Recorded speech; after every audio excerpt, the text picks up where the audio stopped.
नमस्कार मित्रांनो, काजळ माया या मालिकेच्या आजच्या प्रोमोमध्ये आपण बघणार आहोत. इथे पर्णिकेची आई आता आरुषला कैद करण्यासाठी मुंबईला निघालेली असते. तर इथे आता आरुष खूप घाबरलेला असतो. आपल्या मनात जे काही भास होत असतात, जे काही दिसत असतं ते आबाला सांगत असतो. तेव्हा लगेच आता त्यांच्या कॉलेजमधले एक सर असतात, त्यांना याबद्दल जरा माहिती असते. तेव्हा आबा आता आपल्या मित्राबद्दल म्हणजे आरुषबद्दल त्या सरांना विचारू लागते. आता आरुष कान देऊन त्या सरांचं बोलणं ऐकत असतो. तेव्हा आबा मत असते, सर माझा ना एक गावाकडचा मित्र आहे, त्याला ना सारखे भास होत आहेत. एक अशी मोकळे केस सेडलेली बाई दिसते, असा वाडा दिसतो, जोराचा वारा दिसतो, नेमकं काय असेल ते. तेव्हा ते सर म्हणू लागतात, आबा मग हे साधं सुद्धा नाही आहे, नक्कीच त्याच्या पाठीमागच्या जन्माचा याच्याशी काहीतरी संबंध असेल किंवा मग त्याचा भूतकाळ असेल. पण या गोष्टींकडे पळवाट काढून उपयोग नाही. लवकरात लवकर तुझ्या मित्राला सांग की या सगळ्या गोष्टी निरखून बघ आणि त्यांच्या प्रश्नांची उत्तरं दे, तरच तो या सगळ्यातनं सुटू शकतो. आता मात्र हे आरुष आणि आबाच्या लक्षात आलेलं असतं. तर इकडे विद्याधर काका आता अमृत गुरुजींकडे आलेले असतात. अमृत गुरुजी आता दहनाला बसलेले असतानाच विद्याधर काका मात्र हात जोडून त्यांच्यासमोर बसलेले असतात. तेव्हा लगेच आता गुरुजींचं ध्यान संपताच आता विद्याधर काका म्हणू लागतात, अमृत गुरुजी काय झालंय, आता पुढे काय होणार आहे. तेव्हा लगेच आता ते गुरुजी म्हणू लागतात, विद्याधर आता आरुषचं 25वं वर्ष सुरू झालं आणि हे वर्ष म्हणजे खूप मोठा अध्याय असणार आहे.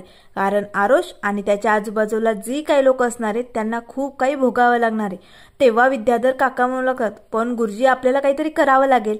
तेव्हा लगेच आता गुरुजी म्हणू लागतात, आता 25वा वाढदिवस होताच त्या नकारात्मक शक्तींनी आरुषच्या आयुष्यात प्रवेश केलाय.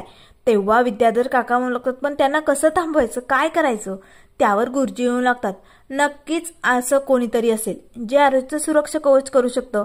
तेव्हा लगेच आता विद्याधर काका म्हणू लागतात, म्हणजे काय म्हणायचे तुम्हाला. तेव्हा लगेच आता गुरुजी म्हणू लागतात, हे बघ विद्याधर, बळबळणारी जखम तर आपण लगेच बरं करू शकत नाही, पण ती जखम कमी करण्याचा, त्याचे घाव कमी होण्याची शक्यता आहे. त्यामुळे माझ्याकडे एक उपाय, हळद. आपण जशी हळद लावतो ना तसं नक्कीच कोणी ना कोणी असेल जे आयुषची सुरक्षा करू शकतं. आपल्याला त्या व्यक्तीला लवकरात लवकर शोधावं लागेल. त्यासाठीच मी आज साधनेला बसणार आहे.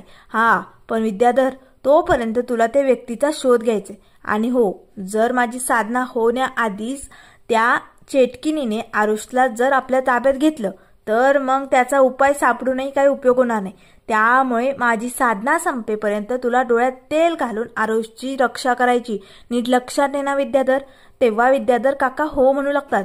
तर इकडे आता आरुषचाच वाढदिवस असतो, त्यामुळे आता आरुष आणि आबा दोघेही देवळात आलेले असतात. आबा मात्र बाहेर जे फुलं विकणाऱ्या काकू असतात त्यांना मदत करत असते आणि आता आरुष इकडे देवाकडे प्रार्थना करत असतो. माझ्या आयुष्यात जे काय घडतंय ते सगळं थांबव असे देवाला म्हणत असतो. तेवढ्यात आता आरुषचा भाऊ तिकडे ललित आलेला असतो. त्याला मात्र खूपच कसं तरी होतं, कारण तो आरुष आबाबरोबर सारखा फिरत असताना त्याला हे बघवत नाही, त्यामुळे त्याला खूप राग आलेला असतो. तर इकडे आता आबा आणि आरुष दोघेही कॅन्टीनमध्ये पाणीपुरी खाण्यासाठी आलेले असतात. दोघेही मस्त आता मज्जा करत असतात.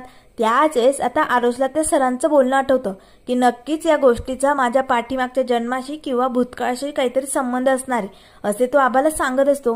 तर इकडे आता रात्र झालेली असते. गुरुजींशी भेटून आता विद्याधर काका घरी निघालेला असतो.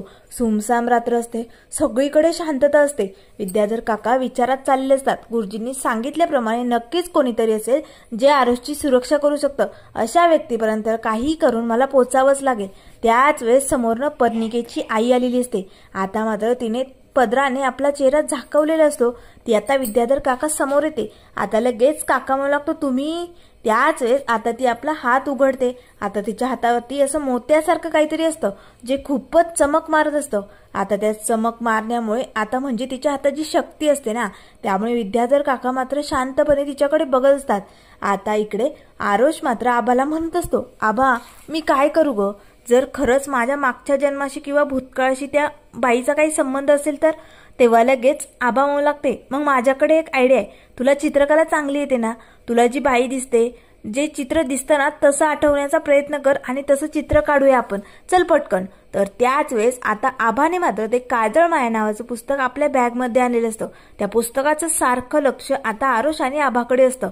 तर इकडे आता पर्णिकेची आई म्हणत असते, सांग लवकरात लवकर सांग विद्याधर, आरुष कुठे आता. तेव्हा मात्र विद्याधर काका आता त्या बाईच्या शक्तीत अडकलेले असतात। तेव्हा ते सांगू लागतात, आरुष आता। त्याच वेळेस इकडे आरुषला जोराचा ठसका लागतो। आभाला काय करावं काही सुचत नाही। तर त्यानंतर मित्रांनो पुढील भागामध्ये आपल्याला बघायला मिळेल, इथे आता विद्याधर काकाचा पाठलाग करत पर्णिकेची आई मुंबईला आरुषला कैद करण्यासाठी निघालेली असते। तर इकडे आरुषला मात्र खूपच जोराचा ठसका येत असतो, कारण आता नकारात्मक शक्त्यांनी त्याच्या आयुष्यात प्रवेश केलेला असतो। तर मित्रांनो आता पर्णिकेची आई आणि पर्णिका दोघीही आता आरुषला कैद करणार का?